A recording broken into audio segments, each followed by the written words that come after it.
Have you ever loved something so much that you just want to make it happen every day? Me neither. This is a podcast a day. 325. Quote me on that, that's right. Um, you know, films can change a person. Some people go full on method acting, and to that sense, I don't know if it's actually changing them or if they're just pretending. Like, I don't know if in their head, like they claim that they're fully the character. I've became the character. Between takes, I am this character. I will not shower. I will shit on the floor, and I will send you dead rats and this and that, right? But in their head, they're probably just thinking, I'm Jared Leto being annoying, but the outside they're pretending that who's Jared type thing. It's like those experienced actors when you go to like horror places, fun houses, and they're in character as zombies or like guards or something, and like they just take it a bit too far. They don't break, and even to a point where it's like, no, no, no, seriously, my water's broken. I need like a doctor. Like, where's the closest fire exit? Obviously, we're pretending we're in a haunted house. This is all just for show. Where's the closest fire exit? I need to get to a hospital. And they're like, hospital? What's that? I'm a zombie. And it's like, no, your name's Jack. You clocked in today. You're on minimum wage. You're probably not being paid fairly. Just they just take it too far. I remember going to one of those places and like my cousin got chased by this killer clown, and I was about to say I never saw him again. I've seen him since then, but like beyond the experience, outside the confines of whatever this horror thing was, outside of the park, out into the street, never on it. That was the last time I saw him, at least that day or week or whatever. Just kept going, just kept going. Um, you're doing the most for the job. You're going above and beyond. And in most other jobs, that's like thumbs up, well done. You really go above and beyond. You're great here. In that, it's like just a little bit. And to get into roles, people might be pulling their teeth out. Literally, they might be just doing simple things though, like cutting your hair, losing weight, gaining weight, and in some cases, putting on a little accent.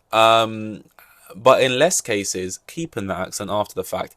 That's right, it's the one and only. Thank you very, very much. It's becoming clear I don't really know who Elvis is by that impression. Austin Butler. Austin Butler once sounded a certain way, and you can argue puberty. I don't want to hear it. What's that?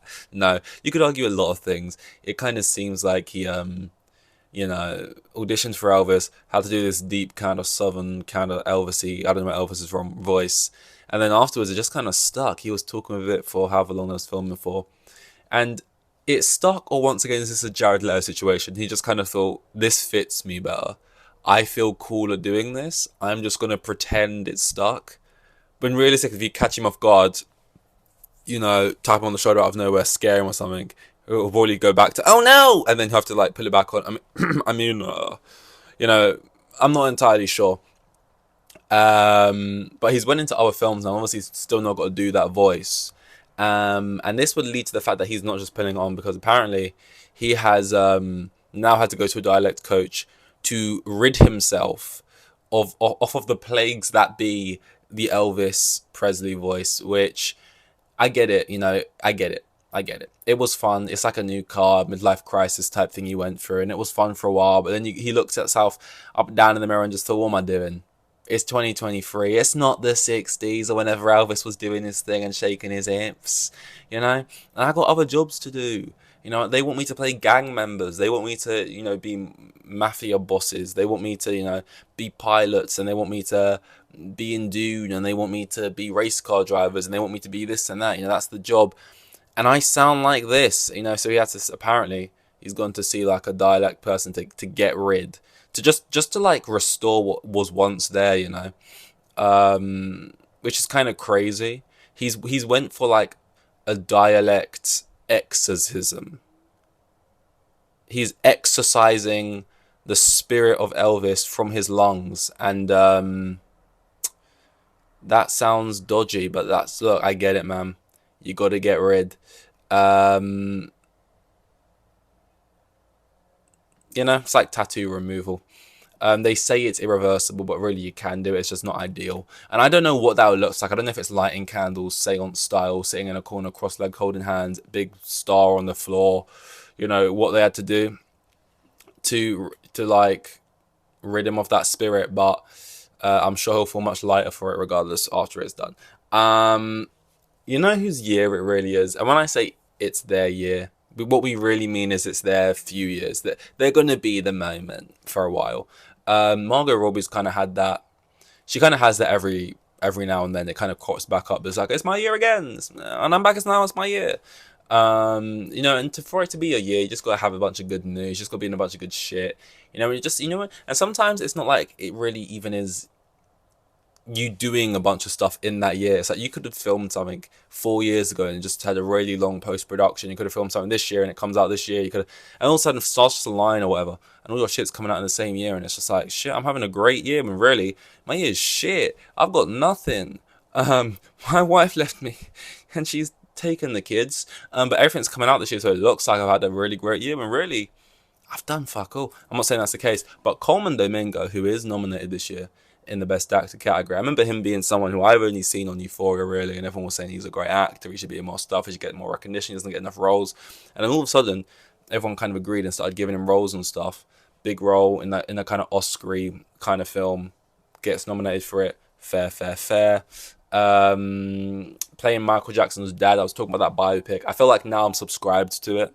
Like before, I was kind of thinking, you know, biopics, they go one of two ways. Either that every biopic is trying to be the same thing. Like you can make a sports film, you can make, you know, I'm not gonna go. You can make a lot of different types of films and go for different tones. Like this film's like a blockbuster. This film's like we want it to be like a critical sort of indie thing. This one's gonna, you know what I mean? You can go for different stuff. If you're making a biopic, in the back of your head, you're thinking we're making this because we think we're gonna win an Oscar with it, right? And a lot of them just fall flat and they're just dead. And I kind of was like, are they really gonna have that with like Michael Jackson, which kind of feels like one they don't want to fumble the bag on because you only get to like try it once. It feels like, and it kind of feels like even if it's not that good, the fact that it's Michael Jackson will get nominated. Everyone said, and the things I've heard is that Priscilla, which is another Elvis kind of biopic, even though it's more about, obviously it's called Priscilla, right? I ain't seen it. I ain't seen either. But a lot of people have said Priscilla is way better than Elvis. But Elvis came up first, and it's about Elvis. And it's the him on stage shaking the hips, a guy putting on the faces and the voices and doing all the type stuff, and it's like, yep, it gets you the Oscar. So there'll be Oscars going for that movie, regardless if it's even anything that exceptional. But now that Coleman Domingo signed on, and he's kind of in a moment, and he's nominated this year. You can kind of see the exact way he's going to play it probably, and he's also, and then that's another thing. It's like, come on, Coleman, what's his name? Coleman Domingo. I swear to God, I used to know his name so well, and now every time I say it in a different way. Dominic Colmingo, Dolman Colmingo, Domino's Coleman, Coleman Domingo. It's like he's writing some film and he's directing and he's playing the lead, and it's like, okay, this guy is trying to have, it's like, some actors, I don't know, they just fall into little moments, like, what's her name? Can't remember her name. Frances McDormand, though. She kind of had this moment where it just felt like she was getting nominated all the time. Olivia Colman kind of felt like she had that as well. Coleman Domingo now feels like he's kind of trying to slide into that lane. And I feel like the Michael Jackson biopic now, it's like, because what? Okay, you got, like, it's like I just don't like how it was set up. Like Michael Jackson, I'm indifferent to him, to be honest, as a figure. Don't really care for him that much. And then it's like, oh, his nephew's playing, and I'm like, I get it, obviously, sure. But I just feel like it just probably is going to be good, not that that's tied to it. They're going for the best. They're going for the best of the best. They're going for the creme de la creme. They're going for the cream of the crop. They're going for the bollocks. It's kind of weird. It's like creme de la creme. It's probably French. Cream of the crop, upper echelon. And then you got dog's bollocks. Like, oh, that is the dog's bollocks, as if like, and this has been somebody's type 5 stand-up routine probably 50 years ago. Let's talk about phrases that are just a bit crazy. I mean, let's think about it here. the dog's bollocks. I don't know about you, but I don't like dog's bollocks. You know, that's clearly been somebody's bit already. But I mean, it is weird. They're not wrong. Outside of them doing their comedy, which probably didn't go down well, they've got a point. The dog's bollocks.